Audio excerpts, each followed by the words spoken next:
Yo, what's up guys? Good morning. So, meron tayong drone.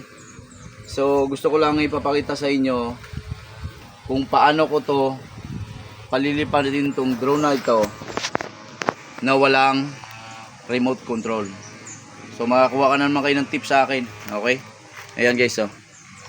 Drone yan.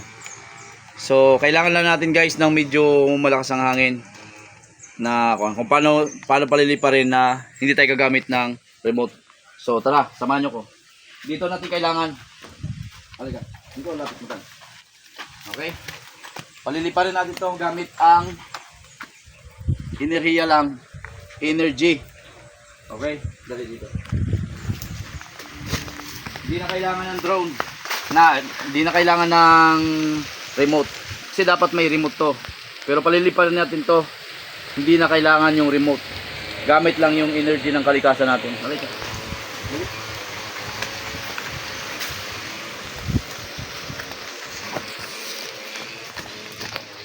Alright.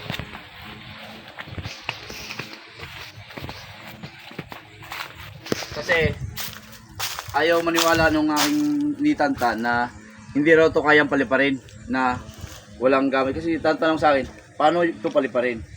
Na wala naman tayo remote. So kasi ito, kalimitan tong drone na ito, pakita to. Yan, ginagamitan to ng remote. So, gamit lang yung energy natin dito sa kalikasan. Mapapalipad natin ito. Dito to. Dito tayo na umikot to. Dito.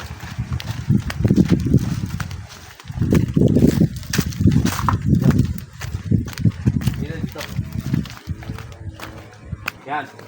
Ito, paliliparin ko to na walang remote. Yun. Yun ang nanay ko. Yun, pakita mo. Yan. Papakita ko to kung paano paliparin to na walang remote. Okay ha? Yan. Kailangan lang energy yung hangin. Okay. Okay. Oh, tingin ka tan. Tingin. Para kitang kita. Okay? Oh.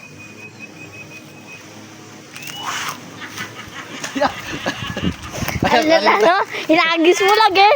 Oh, kuwani. Oh, ano? Aniwala ka na. Ano? Ang lakas ng lipad.